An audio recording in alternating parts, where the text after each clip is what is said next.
Okay, so I'm recording this really quickly, uh, not an artistic movie at all. I'm going to just try to go on the top of my head on how to open and close the cliff in case something happens to me and somebody else has to winterize or unwinterize the cliff. The first thing, of course, is always the water. So the water comes in at the street in front of the kitchen. Um, you call the town water company. They come in and turn the little valve at the little water inlet at the end of the sidewalk. And then there's a second on-off valve right on the side of the stairs. So if you're facing the cliff, at the kitchen door there by the refrigerator, to the left of the stairs, you'll see a plate, and under that plate is an on-off valve. That will also turn the water on into the cliff, where it's a great way if if you can't get the township to turn the water on or off and you need to turn the water off to the cliff, you can do it yourself there at the stair next to the kitchen. But after the town turns the water on, make sure that you turn that second valve on so that the water actually enters the building. It'll then go to the hot water tank and to all the faucets in the bathtub. So the only water inlets in the building are going to be the sink in the kitchen, the hot water tank in the kitchen, the sink in the bathroom, the girls' bathroom and the guys' bathroom, of course the two toilets, and the bathtub itself, shower. So just pay attention to each of those devices. The first thing I do is when turning the water on in the spring, you just do the reverse in the fall. But in the spring, after the company turns the water on and you turn it on at the stairs there, you go inside and to open up all the valves on all the sinks. You then go to the hot water tank, and at the bottom of the hot water tank is a little screw that you need a flathead screwdriver to turn that. That's the drain from the hot water tank. That I leave open in the winter, so in the spring you'll need to turn it clockwise to close that valve on the drain. Then of course, let's see, that should be it for the hot water tank.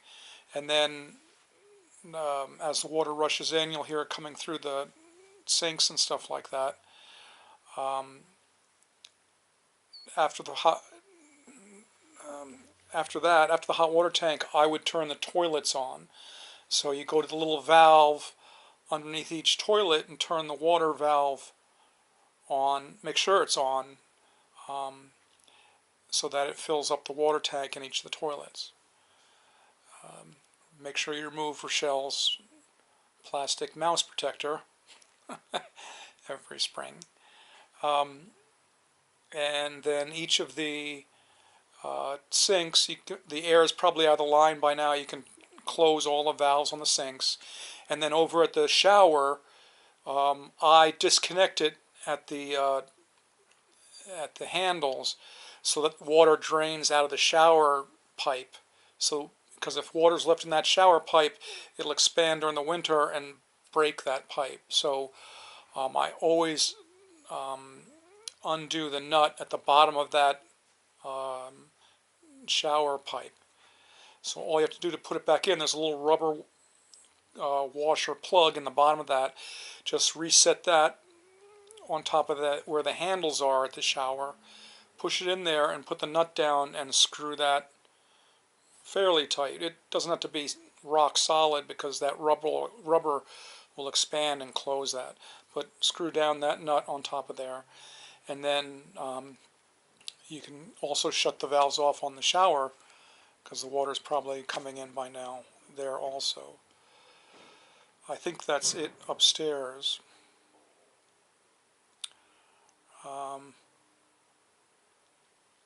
Yes, that's it upstairs. So yeah, hot water tank, kitchen sink, two toilets turned on, and bathroom sinks and the shower. Right, good.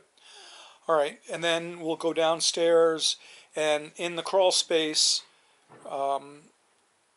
where the water comes in, the pipe comes in, you have to crawl back up where they put the water meter.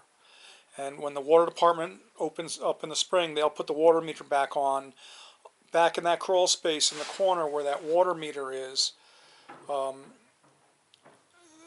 see the water pipe come in to the meter, go through the meter, and the opposite side. On the opposite side, there's a pipe that also goes down for about 3 feet and ends in a valve, a garden shutoff valve. That gets opened up in the winter time. So when the water's coming in, that end valve needs to be, you have to check that and make sure that little valve is turned closed. Then the water proceeds from there around underneath the bathrooms. So you'll have to, after you check that one valve from the input, you'll have to crawl back out and then go in from the other side under the bathroom. And under the bathrooms, there's a sump, a trap for water, and I take the little plastic thing out of the bottom so that drains during the winter. That little plastic thing should be in a cup somewhere around when you first walk into the crawl space. There's a little counter on the right side, somewhere along there, or on the cement wall as you walk in in the crawl space. Directly in front of you is a cement wall, a low cement wall. On top of that, there should be a glass with plugs in it. And the sump trap plug, twist plug, should be in there. Like I said, either in that little shelf counter area on the right as soon as you walk in, or standing on that cement shelf, cement foundation shelf in front of you. Take that and, of course, plug up the bottom of that sump. You can, if you can't find it, you can always get another sump cheaply over at Home Depot and get a plug that fits in there. But otherwise, that gets plugged up, and then I've extended all the pipes all the way down to where the